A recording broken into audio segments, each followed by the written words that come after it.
आपल्याला सगळ्यांना घटनाक्रम तर माहितीच आहे. 17 जानेवारीला परभणी शहरातनं मुंबईकडे जाण्यासाठी लॉंग मार्च निघाला. शहरातल्या अनेक म्हणजे जवळपास 10,000 अनुयायांनी निरोप दिला. आपणही सगळ्या व्यवस्थित त्याचं वार्तांकन केलं आणि लॉंग मार्च टप्प्याटप्प्याने पुढे 400 किलोमीटर नाशिक येथे गेला.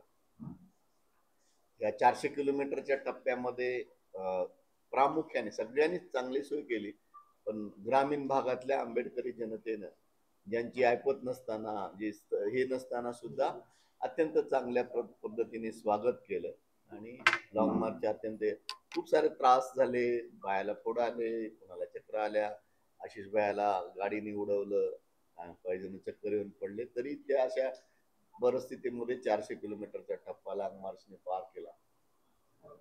त्या दरम्यान जिल्ह्याचे पालकमंत्री मेघनाताई बोर्डीकर ते आणि त्यांचे दूत कायम लॉंग मार्चचे नेते कार्यकर्ते यांच्या संपर्कात होत्या आणि त्यांची भावना होती किंवा परभणी जिल्ह्यातली जी घटना आहे की अनेक वर्षानंतर परभणी जिल्ह्याला मंत्रीपद मिळालं, त्याच्यानंतर पालकमंत्री पद मिळालं. आता मी राज्य शासनामध्ये तुमची मोठी बहीण बसलेली आहे आणि तुमचे जे काही प्रश्न आहेत ते मी सोडवण्यासाठी समर्थ आहे. आपण प्रयत्न करूया. अनेकदा सगळ्या चर्चा जरी मान्य होत असल्या तरी पोलिसांच्या निलंबनावर प्रकरण आडलं होतं आणि पोलीस अधिकारी त्याच्याबद्दल ॲडॅमेंट होते की त्याच्यामध्ये आम्ही एकही पोलिसाला निलंबित करणार नाही, पोलिसाचं मॉरल वगैरे, तर आम्ही ते कोणीही ऐकलं नाही. आणि मध्ये मग आपल्या परभणी जिल्ह्याचे पोलीस अधीक्षक राहिलेले आणि आता अप्पर पोलीस महासंचालक कायदा व सुव्यवस्था अत्यंत महत्वाच्या जबाबदारीच्या पदावर राज्यात असलेले रामानंद साहेब निफाडला भेटले, सगळ्या कार्यकर्त्यांसोबत चर्चा केल्या आणि त्यांनी पोलीस यंत्रणेला हलवलं, पुन्हा निलंबनाची मागणी मान्य केली. सगळ्यात महत्वाची मागणी पोलिसाच्या निलंबनाची आहे आणि ज्या सगळ्या लोकांच्या मनात गैरसमज निर्माण केला जातो काही कार्यकर्त्याकडून वगैरे, तर तुम्हाला मी काही गोष्टी मोकळेपणाने सांगतो. पोलीस कोठडीत जर मृत्यू झाला तर पोलीस त्याचा गुन्हा दाखल करतात आणि CID कडे तपास देतात आणि न्यायालयीन कोठडीत जर मृत्यू झाला एखाद्याचा त्याची चौकशी जे न्यायाधीशाने न्यायालयीन कोठडीत दिलेली आहे ते न्यायाधीश त्याची स्वतः चौकशी करतात, त्याच्यामध्ये कोणाचाही इंटरफेअर नसतो. आणि आता आज अशी परिस्थिती आहे की जे मेडिकल सर्टिफिकेट आहे सोमनाथ सूर्यवंशीचं, त्याला प्रोव्हिजनल आणि फायनल दोन्ही सर्टिफिकेट मध्ये पोलिसाच्या म्हणजे मारहाणीत मृत्यू झालेला आहे स्पष्ट झालेलं आहे आणि आता कोणी मारला याच्याबद्दलची न्यायालयीन चौकशी सुरू आहे. आणि मला स्वतःला असा विश्वास आहे की सिटिंग जज येते त्याच्यामुळे 100% ज्यांनी त्याला मारहाण केली त्याच्यावर 302 गुन्हा दाखल करावा असेच आदेश येणार आहेत, त्याच्यावर आमचा विश्वास आहे. ही ह्या दोन अत्यंत महत्वाच्या गोष्टी आहेत, त्याच्याबद्दल आम्ही समाधानी आहोत. कारण शेवटी सिटिंग जजला कोण सांगू शकत नाही की तुम्ही 2 दिवसातच द्या, ते त्यांच्या पद्धतीने देतील आणि ते लवकरच अहवाल येईल, गुन्हे दाखल होतील.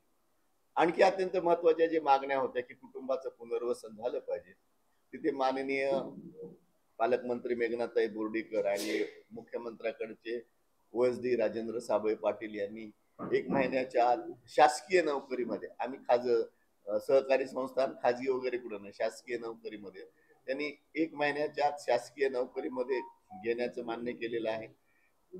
विजयबाबा वाकडे यांच्या घरासमोरची जी मोकळी जागा आहे त्याला DPDC मधून स्मारक करण्याची मागणी आहे. आरोपीची सगळ्याची मागणी होती नार्को टेस्ट, पॉलिग्राफ टेस्ट, त्याच्यासाठी प्रशासनाने न्यायालयाला आणि सरकारला मागणी केलेली आहे. तिथे कलिनाला त्याचा ते रिपोर्ट पण जाणार. त्याच्यामुळे बहुतांशी आमच्या ज्या महत्वपूर्ण आता केसेस मागे घेण्याच्या बद्दल सुद्धा आपण 25-25 वर्ष पत्रकारितेत केसेस मागे घेण्यासाठी काही प्रक्रिया आहे, त्याच्यामध्ये पोलिसाचा तपासतायत, व्हिडिओ तपासतायत, जे लोक त्याच्यामध्ये प्रत्यक्ष सहभागी नाहीत अशांची सगळ्याची नावं चार्जशीट मध्ये जाणार नाहीत असं आम्हाला स्पष्टपणे सांगितलेलं आहे. आणि मग जे कोण त्याच्यामध्ये काही आढळले तर त्या काही लोकांचं चार्जशीट जाईल. 100% पोलीस काढूनच टाकतील असं पोलिसांनी म्हणलं नाही, आमची मागणी नाही. जे कोण त्याच्यामध्ये दोषी असतील ते दोषी लोकांवर कारवाई होईल, पण जे निरापराध पकडलेले गेलेले आहेत ते आणि मोर्चेकरांच्या शिष्टमंडळासोबत या जिल्ह्याचे ॲडिशनल SP यशवंत काळे बसणार आहेत आणि त्यामध्ये कोणते कोणते म्हणजे व्हिडिओ पाहणे आणि यांना बघून त्याच्यामध्ये आणि त्यांच्यावरच चार्जशीट जाईल, बाकीच्या लोकांवर चार्जशीट जाणार नाही, इतकं स्वयंस्पष्ट ॲडिशनल SP सांगितलेलं. आणि आपल्याला माहिती आहे की जिल्ह्याचे कायदा व सुव्यवस्था सांभाळण्याची जबाबदारी ॲडिशनल SP कडे, त्यांच्याकडूनच सगळ्या गुन्ह्यांचे सगळे चार्जशीट जातात. तर ते म्हणे माझ्या साक्षीने हे सगळं जाईल. चिखलगारला ते ज्याने काठीने मारलं होतं त्याच्यावर पोलीस आधी आग्रही नव्हते, आता त्याच्यावर गुन्हा दाखल झाला, एफआयआर. मोंढा पोलीस स्टेशनला त्याचे पण अट्रॉसिटीनं गुन्हा दाखल झाला. म्हणजे जर सगळ्याच मागण्या मान्य होणार असतील तर तुम्ही मला सांगा की पुढे त्याला आणखी 150-200 किलोमीटर मुंबईला चालण्याची गरज नाही असं आम्हाला वाटलं. आणि तुम्ही घरचे परभणीचे पत्रकार आहेत, तुमच्याबद्दल मोकळं बोलायला काही हरकत नाही. अनेकदा नाशिक ते मुंबई जाताना कसाऱ्याचा घाट आहे, कठीण घाट होता आणि आमच्यासोबत त्या शहराने प्रचंड संख्येने लोक असायचे किंवा आजूबाजूला. पण शेवटच्या टप्प्यात आम्ही जेव्हा गावाजवळ जायचं तेव्हा 100-150 लोक राहायचे. आणि अशा परिस्थितीमध्ये मग शासन दोन्ही पद्धती, शासन चर्चा बी करू शकतं. शासन लगे आपलं चला आता हे 100-150 दिसतात आणि लॉंग मार्च. आपण पाहिलं की 25 लाख लोकांच्या वर जरांगे पाटील मुंबई बंद करायला चालले होते, त्यांना मुंबईच्या नाक्यावरच अडवलं. 25 लाख लोक तर आमच्या सोबत येणारच नव्हते.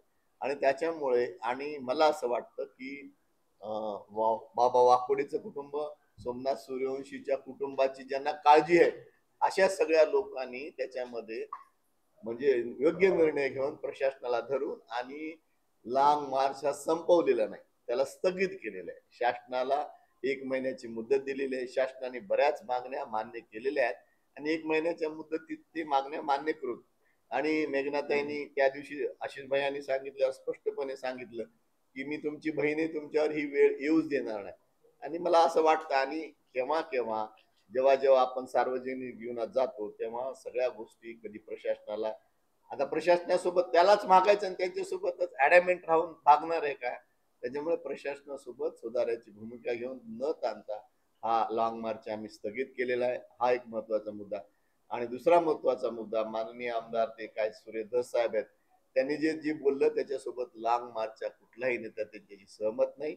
आम्ही आम्ही सोमनाथ सूर्यवंशीचं कुटुंब, आमच्या वचलाताई मानवते किंवा इतर लोकांना ज्या ज्या पोलिसांनी मारलेलं आहे त्या मारलेल्या पोलिसांना, ते काही जणांना 302 सगळ्यांना सजा झाली पाहिजे. 302 मध्ये त्यांना फाशी झाली पाहिजे. याच सगळ्या विचाराचे आम्ही आहोत. सुरेश धसचं ते वैयक्तिक मत होतं, त्यांच्या मताशी आम्ही अजिबात सहमत नाही. माझं निवेदन संपलं. फेसबुक लाईव्हवर, व्हॉट्सअपवर सगळीकडे मी ते सांगितलेलं आहे की कोणत्या कोणत्या, आणि त्या ठिकाणी सुद्धा नाशिक या ठिकाणी सुद्धा प्रेसवाले आले होते, त्यांना मी समोर आम्ही बोलून दाखवलेलं आहे कोणत्या कोणत्या मागण्या पूर्ण झाल्या. त्याच्यामध्ये परभणीपासून आम्ही जात असताना चर्चा सुरू होती आमची पालकमंत्र्यांसोबत. तिथून सुरू असताना आमचे विंचूरपर्यंत एकही अधिकारी सस्पेंड करायला ते तयार नव्हते. बदली करायला तयार होते पण सस्पेंड करायला तयार नव्हते. आमची मागणी आम्ही ठाम होतो की त्यांची बदली नाही तर सस्पेन्शन झालं पाहिजे. मग विंचूरला ॲडिशनल डीजी साहेब जे रामानंद साहेब तिथं आले, त्यांच्याशी चर्चा झाली. ते 2 कर्मचाऱ्यावर आले पण आम्ही 5 वर ठाम मांडून होतो. आणि नाशिक आल्यानंतर नाशिक या ठिकाणी ॲडिशनल एस पी गाळे साहेब आले आणि तिथं त्यांनी ते 5 जणांचं सस्पेन्शनची ऑर्डर मागून घेतली आणि त्यामुळं हे झालेलं आहे. आणि जे लोकांना गैरसमज करतात ना, लॉंग मार्चशी जे संबंधित सगळे होते नेते, कार्यकर्ते, महिला मंडळ ज्या नाशिक मुक्कामी होत्या त्या सगळ्यांशी चर्चा झालेली आहे. मेघनाताई आम्ही काय चर्चा करतायत ते काय देते जेव्हा सगळ्याचे. आणि तुम्हाला मी अत्यंत अभिमानाने सांगतो की पहिल्या दिवसापासून शेवटच्या 400 किलोमीटर पर्यंत आमच्या लॉंग मार्च मधला एकही नेता कार्यकर्ता फुटला नाही. आम्ही एक संघ होतो आणि आम्ही एक संघपणे निर्णय घेतलेला आहे, त्याच्यामध्ये कोणाचं दुमत असण्याचं कारण आहे. आणि जे लॉंग मार्च मध्ये 1 किलोमीटर पण नाही, म्हणजे 100 मीटर पण न चाललेले लोक ते जर आम्हाला शिकवत असतील तर त्यांनी 400 किलोमीटर येऊन चालायला पाहिजे होतं, पाहायला पाहिजे होतं. आणि शेवटी मी तुम्हाला सुरुवातीला सांगितलं की शासन प्रणालीकडूनच आपल्याला हे काम करून घ्यायचे, तर त्यांच्याकडे तडजोडीची भूमिका ठेवावं लागेल. तडजोड म्हणजे काय, आम्ही काही कोणी घेतलंय असं काही विषय नाही, पण आपण या मागण्या आता मंजूर होत आहेत, या मागण्याला 1 महिना द्या तेवढ्याच. आणि सुरुवातीला सांगितलं की लॉंग मार्च हा स्थगित केलेला आहे, लॉंग मार्च हा संपवलेला नाही. तुम्ही आता बोलताना सांगितलं की लॉंग मार्च सुरू झाल्यापासून सोमनाथच्या कुटुंबियांना आमच्याकडे येऊ दिलं जात नाही, काही जण जाणीवपूर्वक हे करतायत. आता हेच तुमचा लॉंग मार्च चालू होता, परंतु सुरेश दसांनी जे स्टेटमेंट दिलं त्यानंतर आणखी तरी वाढली असं वाटत नाही का? सुरेश दसने जे बोलले त्याच्याशी आम्हाला, आम्ही त्याच्या नाही, तुमच्या स्टेजवरून बोलले त्यामुळे आणखी तरी वाढली असं वाटत नाही का दोन्ही याच्या? आता ते तिथं शासनाचा प्रतिनिधी म्हणून आले होते, ते काय बोलणार आहेत आम्हाला माहित नाही तर आम्ही त्यांना बोलूच दिले नसते. आता ते बोलले त्याच्यामुळं समाजामध्ये गैरसमज झालेला आहे की आम्ही तिथं असताना ते कसं काय बोलले, आणि आम्ही त्या प्रेस झाल्यानंतर मी त्यांना तिथंच विचारलं होतं, साहेब तुमचं हे चुकीचं बोलले तुम्ही. नाही म्हणे, असं नाही. त्यांनी सांगितलं की जे पोलीसवाले दोषी आहेत त्यांच्यावर कारवाई झालीच पाहिजे, ह्या मागणीचा मताचा मी आहे. पण जे बाकीचे पोलीसवाले याच्यात रखडू नये असं त्यांनी मला सांगितलं. त्यांचा निषेध सुद्धा मी केला, त्या फेसबुकवर केला, आणि मी जाहीररित्या समाजाला सांगितलं की मी त्या गोष्टीचं समर्थन करत नाही. आम्हाला न्याय द्या, नाही तर आमचा जीव घ्या. चौकाचे ब्रिज घेऊन आपण लांब मार्च काढला. मुंबईमध्ये गेल्यानंतर तो हायजॅक होतो, ही कोणाची भीती होती? मुंबईमधून या लॉंग मार्चसाठी अनेक पक्ष संघटना यांनी तिथं स्टेज ठोकण्याचं काम करणार होते. आम्हाला फोन येऊ लागले. अनेक जणांची एक स्टेज नव्हती तिथे. आम्हाला स्टेजवर कोणाचं जायचं नव्हतं. आमचा लॉंग मार्च हा कोणत्या संघटनेला आम्ही घेऊन पक्ष वगैरे बाजूला ठेवून आम्ही काढलेला आहे.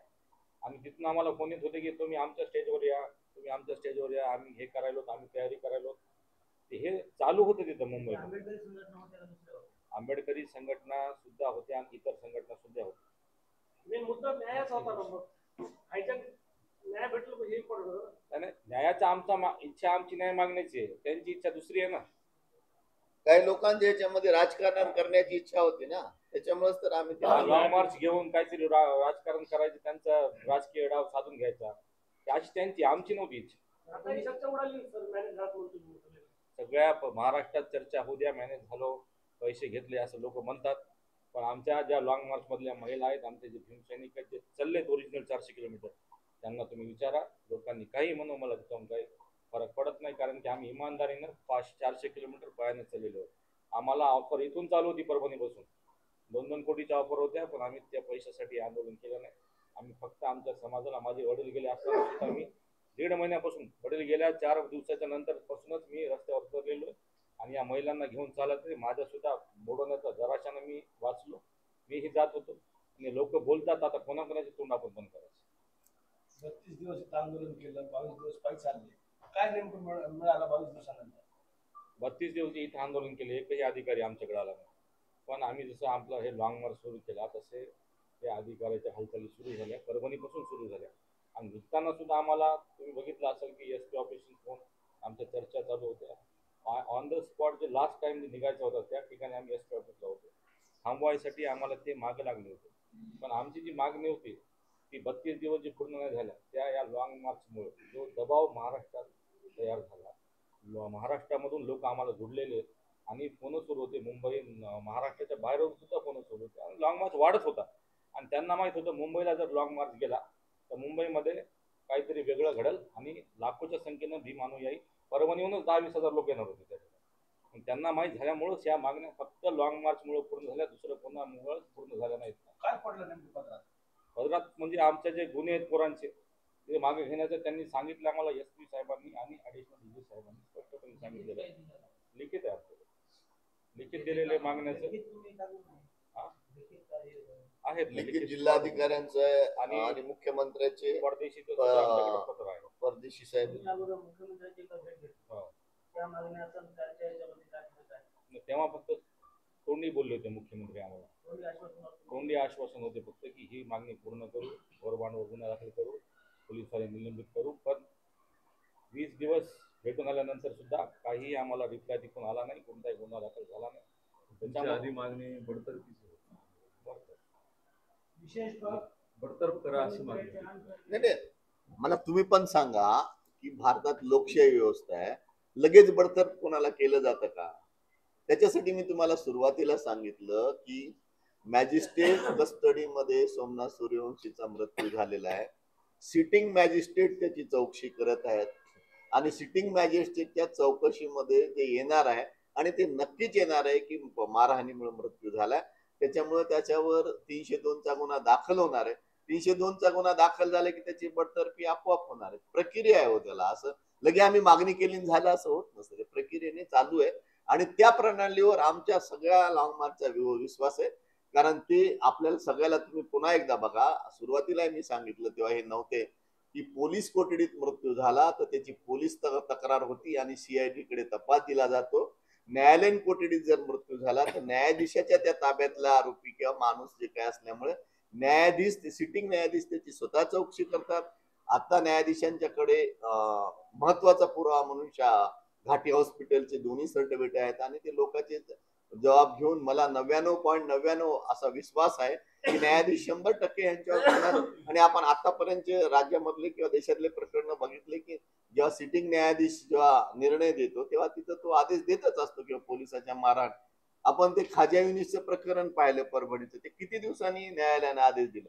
न्यायालय कोणालाही सोडत नाही, फक्त एवढंच आहे की लॉंग मार्च लगेच मुंबईला घेऊन जा आणि ते मुंबईला नेलं असतं तर काय एवढ्यावरच थांबलं असतं. नाही आता जर मुंबईला जाईपर्यंत न्यायालयाचा रिपोर्ट आला नसता, गुन्हा दाखल झाला नसता तर काय होणार होतं. तर काही गोष्टी मी तुम्हाला सुरुवातीला सांगितलं की ज्यांना ज्यांना सूर्यवंशी कुटुंबियाचं भलं झालं असं वाटतं, वाकोडे कुटुंबियाचं भलं व्हायला असं वाटतं, अशा सगळ्या लोकांची लॉंग मार्च मध्ये थांबवावा आणि पुन्हा त्याच्यात चर्चा सुरू ठेवावा अशीच भावना आहे. ज्यांना कोणाला याच्यामध्ये राजकारण करायचं त्यांचं त्यांना राजकारण लकला, पण आम्ही प्रशासनावर समाधानी आहोत. त्यातल्या त्यात मी भारतीय जनता पार्टीचा कार्यकर्ता नाही, मी माझी पार्टी तुम्हाला माहित. तरी या जिल्ह्याच्या पालकमंत्री मेघनाताई बोर्डीकर ज्या आस्थेने हे प्रकरण हाताळत आहेत आणि जी त्यांची तळमळ आहे आणि आमच्या जिल्ह्याला पहिल्यांदा मंत्रीपद मिळालं, पालकमंत्रीपद मिळालं आणि त्यांची तीव्र इच्छा आहे की माझ्या जिल्ह्यातलं भांडण तिकडं नाही गेलं पाहिजे आणि मी प्रत्येक क्षणाक्षणाला तुमच्या सोबत येऊ. इवन रामानंद साहेब म्हणाले की मी कुठल्या कुठल्या सचिवाकडे यायचे असेल तर मी ऍडिशनल डीजी म्हणून तुमच्या सोबत येईल त्यांच्याकडे आणि तुमच्या शासन लेवलच्या मागण्या मान्य करून घेऊ. आणि शासन प्रणालीवर विश्वास ठेवला पाहिजे आणि त्यांच्यावर आमचा सध्या तरी विश्वास बसलेला आहे. 1 महिन्यानंतर बघू तुम्ही आम्ही सोबतच आहे. आशिष शॉर्ट मध्ये सांगा की अशा कोणत्या कोणत्या प्रमुख मागण्या आहेत ज्या मान्य निलंबनाची मागणी आहे. त्याच्यामध्ये 4 जण निलंबित झाले. त्याच्यामध्ये एक अधिकारी कार्तिकेश्वर पूर्ण, राजा जटाळ, दैठणकर आणि मोहित पठाण जो मोंड्याचा हे आहे DSB मध्ये, आणि गाडेकर सुलोचना गाडेकर हिची चौकशी लावलेली आहे. तिला हेडक्वार्टर टाकले. 8 दिवसात तिची सुद्धा निलंबनाची कारवाई होईल. ती PS आहे अधिकारी. निलंबन हे तात्पुरत्या स्वरूपात आहे. नाही, त्या व्यतिरिक्त आणखी कोणत्या मागण्या मान्य करणार आहेत? त्यानंतर आमची जी दुसरी मागणी होती की बाबा मुलांवर जे गुन्हे दाखल झालेले आहेत, आमच्या मुलांवर जे गुन्हे दाखल झाले ते गुन्हे मागे घ्या, कारण की सगळे मुलं शिकणारे आहेत, कोणाला नोकरी लागणार आहे. तर ते ॲडिशनल डीजी आणि जे आम्हाला चर्चा करायला आले होते त्यांनी आम्हाला सांगितलेलं आहे की आम्ही लवकरात लवकर जो फायनल रिपोर्ट आहे पोलीसचा 10 दिवसात 10 दिवसात तो बनवून हे सगळे नावं आम्ही वगळणार आहोत. आणि जो शिकलकरी समाजाचा तरुण होता त्यांनी आमच्यावर लाठीचार्ज केला आमच्यामुळे, त्याच्यावर 18 ॲक्ट अंतर्गत गुन्हा दाखल करा ही मागणी होती. ती सुद्धा मागणी पूर्ण झाली. आम्ही कालच आमचा फिर्यादी गेला होता आणि तो गुन्हा दाखल झालेला. त्यानंतर बाकीच्या ज्या मागण्या शासनाच्या नोकरीच्या आहेत तर ते पाठपुरावा करणार. तर मेघना बोर्डीकडनं ते आम्हाला लिखित दिलेलं की आम्ही पाठपुरावा करून तुमच्या या मागण्या पूर्ण करू. आणि ह्या मागण्या सेकंडरी होत्या. जी प्रायमरी मागणी आहे की गुन्हा दाखल झाला पाहिजे, त्याच्यासाठी न्यायालयीन चौकशी आहे. आणि तुम्हाला सुद्धा माहिती आहे न्यायालयीन चौकशी मध्ये न्यायालयात जजने चौकशी करून आता आम्ही सगळे तिकडच होतो, त्यामुळे चौकशा ज्या व्हायच्या होत्या त्या झाल्या नाही. माझ्या ज्यांना ज्यांना मारहाण झाली ना त्यांनी आम्हाला स्टेटमेंट घेणं बाकी आहे. 1 महिन्याच्या आत ह्या सगळ्या गोष्टी होतील असं त्यांनी आम्हाला सांगितलेले, लिखित दिलेले. नाही झाल्या तर मग नाशिक